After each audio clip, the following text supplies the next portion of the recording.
নমস্কার বন্ধুরা, কেমন আছেন সবাই? আশা করছি সকলেই ভালো আছেন। আমি স্নেহা, আমার চ্যানেল ভেজ রেসিপি উইথ স্নেহাতে আবারও একটা নতুন রেসিপিতে আপনাদের সকলকে স্বাগত জানাই।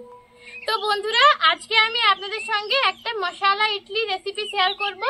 তাহলে চলুন বন্ধুরা, আপনারা প্লিজ পুরো ভিডিওটি স্কিপ না করে দেখতে থাকুন। দেখুন বন্ধুরা, এরপর আমি মশলা ইডলিটা তৈরি করব।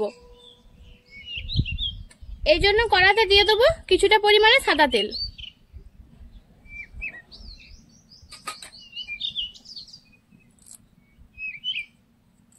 এরপর দিব বেশ কিছুটা পরিমাণে কারি পাতা।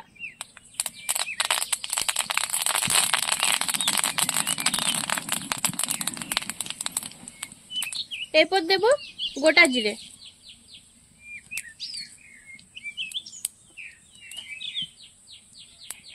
এরপর দেব গোটা সরষে।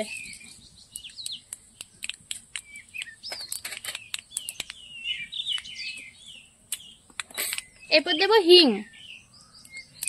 আমি সবসময় বলেছি এভারেস্টের হিংটা কিন্তু ইউজ করার চেষ্টা করবেন, এটা কিন্তু স্বাদে এবং গন্ধে দুটোতেই কিন্তু খুব ভালো।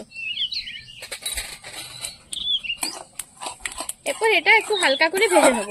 আপনারা চাইলে কিন্তু এখানে একটু ডালও দিতে পারেন, যে বুটের ডালটা হয় সেটা কিন্তু দিতে পারেন। এরপর এটা খুব ভালো করে আমি একটু ভেজে নেব। দেখুন বন্ধুরা, এটা কিন্তু আমার হালকা করে ভেজে নেওয়া হয়ে গেছে। এরপর এখানে দেবো গাজর কুচোনো। গাজরটাকে কিন্তু দেখুন আমি খুব ঝিরিঝিরি করে কুচিয়ে নিয়েছি।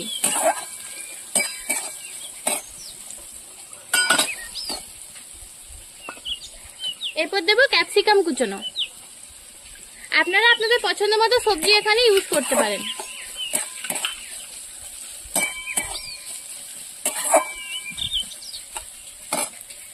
এরপর এখানে দেবো পরিমাণ মতো হলুদের গুঁড়ো।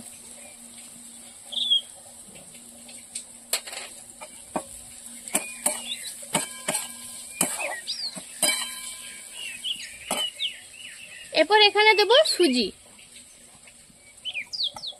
এরপর সুজিটা দিয়ে খুব ভালো করে আমি ভেজে নেব। এটা কিন্তু বেশ কিছুক্ষণ ভেজে নিতে হবে।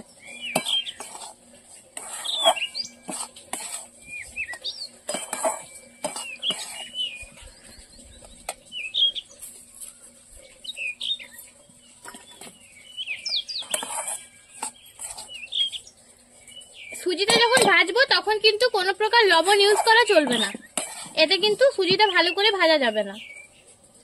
এটা বেশ কিছুক্ষণ জাস্ট একটু ভেজে নিতে হবে।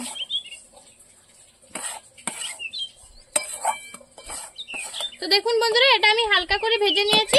এরপর এটা আমি তুলে নেব। দেখুন বন্ধুরা, এখানে কিন্তু আমি একটা বাটির মধ্যে সুজিগুলো নিয়ে নিয়েছি। আপনারা চাইলে কিন্তু এখানে টক দই দিতে পারেন, কিন্তু টক দই ছাড়াই আমি কিন্তু আজকে এই ইডলিটা তৈরি করব। দেখুন এখানে দেবো অল্প পরিমাণে কাঁচা লঙ্কা আর পাকা লঙ্কা কুচোনো, আর দেব স্বাদ মতো লবণ।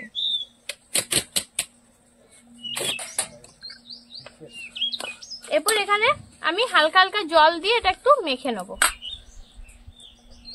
জাস্ট অল্প অল্প কিন্তু জল দিতে হবে, বেশি কিন্তু দেওয়া যাবে না।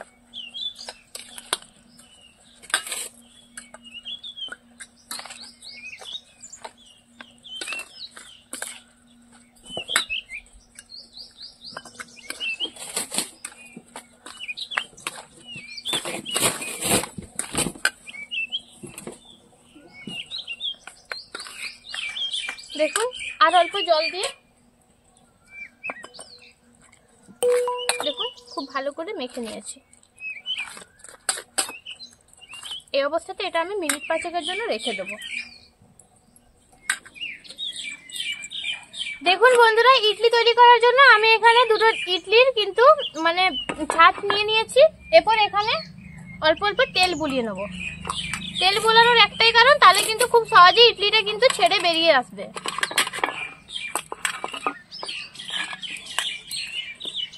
খুব ভালো করে এইভাবে মাখিয়ে নিতে হবে।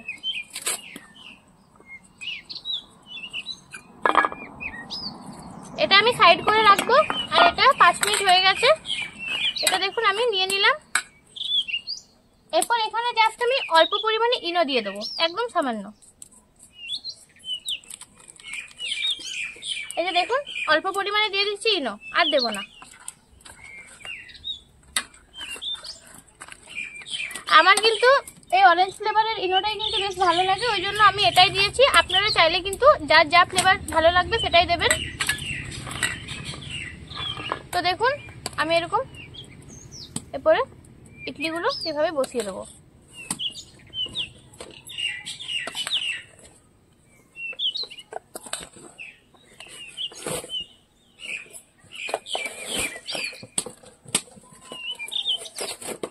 দেখুন এই 5টার মতনই হয়েছে, আর অল্প জাস্ট বেঁচেছে, এটা আমি অন্য একটা বাটিতে করে নেবো। তো দেখুন বন্ধুরা, এই অবস্থাতে এটাকে আমি আবার রেখে দেবো মিনিট 4 জন্য। দেখুন বন্ধুরা, আমি কিন্তু ইডলি হাঁড়িতে জলটা আগে থাকতে গরম করতে দিয়েছি। জলটা কিন্তু দেখুন আমার গরম হয়ে গেছে। এরপর এখানে আমি ইডলি এই স্ট্যান্ডটা বসিয়ে দেবো। এইভাবে এটা আমি হতে দেবো 15 মিনিটের জন্য। তাহলে বন্ধুরা ফিরে আসছি 15 মিনিট পরে। দেখুন বন্ধুরা হয়ে গেছে 15 মিনিট। এরপর এটা আমি খুলে নেব।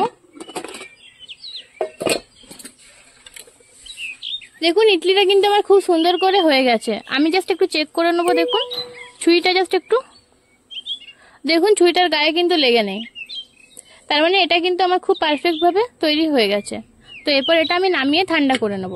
তাহলে বন্ধুরা ঠান্ডা হয়ে যাক, তারপর ফিরে আসছি।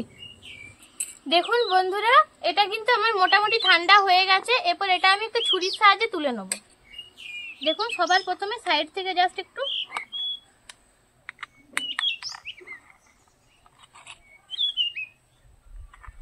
এটা কিন্তু পুরোপুরি ঠান্ডা হওয়ার পর কিন্তু আরো ভালোভাবে কিন্তু ছেড়ে আসে। দেখুন বন্ধুরা, এটা কিন্তু কতটা সুন্দরভাবে ছেড়ে বেরিয়ে এলো। দেখুন এটা কিন্তু খুবই নরম হয় খেতে। তো দেখুন আমি প্রত্যেকটা একইভাবে কিন্তু তুলে নিব।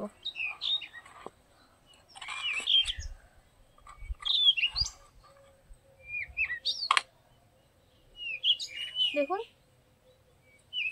এটা কিন্তু চটজলদি যদি ব্রেকফাস্ট তৈরি করতে চান কিন্তু এইভাবে এই রেসিপিটা তৈরি করতে পারেন। দেখুন এটা হালকা হালকা লেগে আছে, তার কারণ এটা কিন্তু পুরোপুরি তো ঠান্ডা হয়নি, ওই কারণে। তো তাহলে বন্ধুরা আমি সবগুলো বের করে নিই, তাহলে তারপর ফিরে আসছি। দেখুন বন্ধুরা, আমার কিন্তু মশলা ইডলি একদম তৈরি হয়ে গেছে। একটা আপনাদেরকে ভেঙে দেখাচ্ছি। এই যে দেখুন, দেখুন কতটা নরম হয়েছে। দেখুন খুব সহজেই কিন্তু ভেঙে যাচ্ছে। দেখুন। তো বন্ধুরা দেখলেন আমি কিভাবে এই ইডলিটা তৈরি করেছি। তো আপনারা চাইলে কিন্তু আমি যেমন জল দিয়ে মেখেছি, আপনারা চাইলে কিন্তু টক দই দিয়ে মাখতে পারেন, ওতে কিন্তু স্বাদ আবার দ্বিগুণ হয়। তো বন্ধুরা তাহলে আজকে এই পর্যন্তই। দেখা হচ্ছে পরবর্তী কোনো একটা রেসিপির সঙ্গে। ততক্ষণ পর্যন্ত ভালো থাকুন, সুস্থ থাকুন।